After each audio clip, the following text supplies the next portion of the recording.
Well, the Ace's big worry now is their niece, Betty. Jane got a letter from her sister, Betty's mother, asking what progress is being made toward finding Betty a husband. Jane learned Betty is secretly seeing some man, but Betty refuses to say who he is. This episode is in alternating scenes between the Ace's bungalow and the studio apartment of Betty's mysterious man. But first to the Ace's, where we find Jane writing a letter to Betty's mother. Marge and Mr. Ace sit nearby, listening.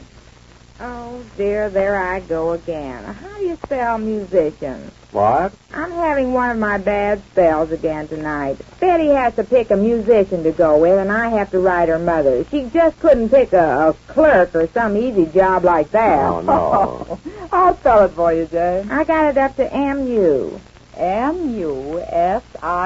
Oh, wait a minute. S-I-C. I-A-N. I-A-N. Yeah, that's right, Marge.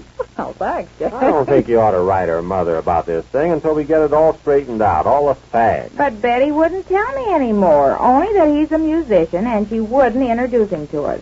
I wonder why. I don't know, but I still say there's no use writing her mother about it, because if she finds out there's something wrong, she's Well, going to... I'm not telling her that there's anything wrong. I'm just saying that... Well, here, I'll read it to you. I'll start from the start. Dear Ethel, how are you? We are all well, and I hope you are all well, too. That's just to get started. Mm-hmm. Well, I guess you are anxious to know all about Betty and what she has been doing. Well, first I must tell you that she is well. Too many wells there or something. Oh, well. Oh, yeah. Second, I must tell you that you don't have to worry about Betty not getting married, because she is pretty enough and certainly is smart enough and sure would be a feather in any man's hat. Excuse me, there goes the doorbell. Doorbell? There's nobody at the door. No, I just wrote that in the letter. When was this? There wasn't anybody at the door. I just put in things like that to break up the monopoly. She likes to read things that I do and things like that. Oh, yeah, form letter 24A. Yeah. What? Ethel likes action with a reading matter. Is that it, Jane? Yes. Excuse me, there goes the doorbell. ... Mm-hmm. Well, it was only the paper boy again. The weeks sure do fly by, which reminds me, as you say, that Betty is 19 years old now. It hardly seems a year ago that she was 18. And as I was saying to my husband just the other night, I said 19 is very old for a young girl. Yes, it is. Pretty good so far, huh? Yes, Jane, that's really quite tiresome. For a young girl. Well, you will be very happy to know that Betty is finally interested in somebody at last. And I think Betty is very happy about him. Excuse me again, there goes the phone. Oh, yes, ... No, -- this time. Oh, yeah, sort of break up the monopoly, yes. Well, it was Betty on the phone saying she wouldn't be home for dinner. See how I lead up to it? The phone and Betty calling up. That leads up to what I'm going to say next. Oh, yes, that's really clever that way. Oh, yes. go on, Jane. Saying she wouldn't be home for dinner? Yes. So I guess she must be pretty interested in him if she can have dinner with him so many times a week. Well, Ethel, I guess you're dying to know all about him, so I will close now. So you will close now? Oh, Jane, that isn't going to do it all. No, wait. So I will close now, saying that I will tell you all about him in my next letter. Oh. Only I will tell you he is a musician. There, that's as far as I got, and that's all I'm going to tell her now, because that's all I know about him. Now, there's nothing for Ethel to worry about in that letter, is there? No, not much. You mean you think she can read between the lines? Between the lies? Oh, I don't. I think that ought to satisfy her for the time being. Only you're going to have to follow that up with more details about this musician. What kind of a musician is he? Swing, I guess. Swing? What? Betty, a jitterbug? Don't make me laugh, Jane. All right. Did Betty tell you he was that kind of a musician? No, she wouldn't say anything, just that he's a musician. Well, what does he play? Music? Yes, I know, but what? What instrument? I don't know, dear. If I knew, I'd tell you. You know how Betty is. The minute you start asking her something, she shuts up like a clamp. Yes, well, if you ask me, probably some broken-down orchestra leader or something. Probably plays in some dance hall or a honky-tonk nightclub, you know. Oh, be your age. Now, where would Betty meet a fellow like that? I don't know. Well, then why do you say things like Well, that? what can I say about the guy? If she's ashamed of him, won't bring him out here to let us meet him, there must be something phony going on. That's what's puzzling me? A musician, huh? Are you sure she said that, Jane? Am I sure? What do you mean, am I sure? Don't you think I know the word musician when I hear it? Well, yes. You didn't know how to spell it. Well, that has nothing to do with it. Can't you know a musician when you hear it if you can't spell it? Well, most people can. I Most guess. people. All right, now, let's not start an argument about that. There's enough for us to worry about as things stand now.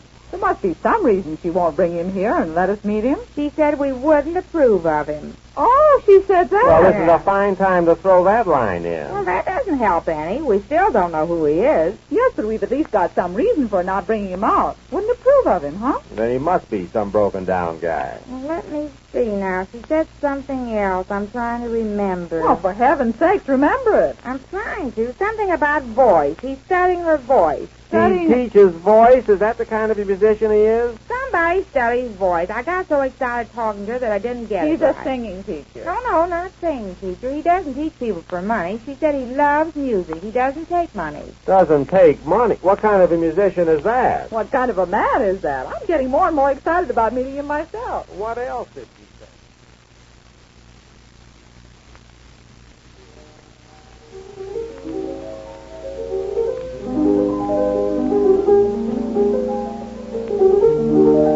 That's beautiful, David. What's that you're playing? David, what is that? Music? Yes, but what? What is it? I'm sure I don't know, Betty. You can name it if you like. I'm afraid I can't. Of course you can. Why bother? I won't, David. That's the girl. When you see a red, smeared sky against purple hills, you drink it in awesome wonder. You don't name it, it's sunset. This is music. Sunset is music, music is sunset. And 10 o'clock is 10 o'clock. Betty, you're going home. I am not. At once. But, David, we've only just come from dinner. You promised to play for me. But I have played. I want to hear more. Some other time. Have pity on an old man. He's dined too well, danced too much, and drugged himself to sleep with too much music. Oh, man, don't talk like that. I feel suddenly old myself. You? 19. Here you are. 19. And here I am.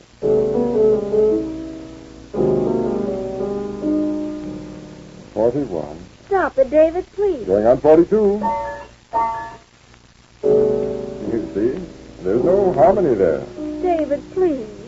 You sound as if you don't want to see me anymore. Are you tired of my company in only 3 weeks? 3 weeks? Has it been that long? Well, that's better. Yes, 3 weeks ago you came into the office looking for an apartment. You frightened me. You were so businesslike and so standoffish. Was I? When I told you the manager of our real estate company wasn't in, I thought you'd turn right on your heel and walk out. Lucky for me, I found just the apartment you were looking for. And lucky for me, too.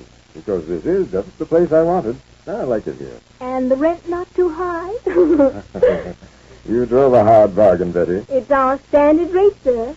My uncle would never let it go for less. You should have only let me tell him that I make no money here. I only teach music for the love of music. Oh, no. My uncle would never have rented you the place.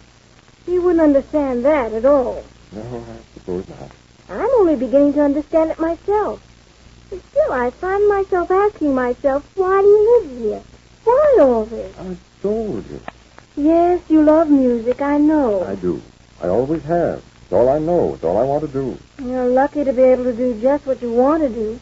I know it, Betty, don't I know? Thanks to an indulgent, late-departed aunt. Oh, so that's where your money came from. You never told me. Child, you know too much about me already.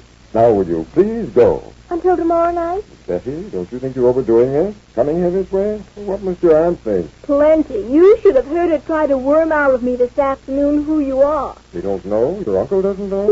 No, and imagine you're one of his tenants. Isn't that funny? Right. Yes. And now I insist you go. All right, but I'll call you the first chance I get in the morning. If you do, I won't answer. I tell you, Betty, you're making a little nuisance of yourself. Well, then, just send this letter, huh, dear? What? I'll send this letter the way I wrote it. I suppose so, if you have to write. Oh, sure I have to write. If I don't write at all, Ethel will think there's something wrong, and she might even come here to find out. Oh, then send it by all means. I thought you would want that. Uh-huh. Isn't it too bad you can't get along with Ethel and her husband? Oh, we get along. Yes, but not when they're here. Now, some people get along with their outlaws just fine. But they're outlaw. I knew you'd use the right word someday. What? Nothing, Jane. Go ahead and send the letter, Jane. You've told her everything you know, except that you don't know who the man is. Well, I don't. Right. By the time Ethel answers, you'd better find out who he is, or we will have visitors. Heaven forbid. Now, dear, that's enough. After all, she is my sister. Oh, yes, Jane, I'm sorry. I should think you would be. Do I complain when you do things for your sisters? How about your family? Oh, now don't start that again. How about your oldest Oh. sister's youngest boy and your youngest sister's oldest girl? When they Yes. have their tonsils out, you paid for that. Oh. Everybody gets some pleasure out of our money but me. Yes, please, Jane, would you? Oh, Jane, stop it. Go ahead and mail a letter. Well, I just want him to know I know what's going on Oh, here. sure you do. Now, fold up your letter, and I'll mail it for you. Well, all right. Oh, I want to put these snapshots in it. What snapshot? The one we took last winter on the ranch. I'm going to send her all of them. Well, that'll make quite an envelope full. Yes, well, how many stamps shall I put on it? 2? No, it's too heavy for 2. Let me feel it. Feel it? What do you mean? What do you mean heavy? Well, it depends on how much a letter weighs as to how many stamps you put. Let me have it. Here. Yes. Well, you better put about 4 stamps. 4? Yes, or maybe 6 to make sure. But the more stamps I put on it, the heavier it gets, doesn't it? To have it, well, yeah, that's a new angle. I know. Well, David turns out to be a tenant in one of Mr. Race's real estate holdings. We hear more of Betty's 41-year-old crush and Jane's effort to find out who he is when next we meet the Easy Aces.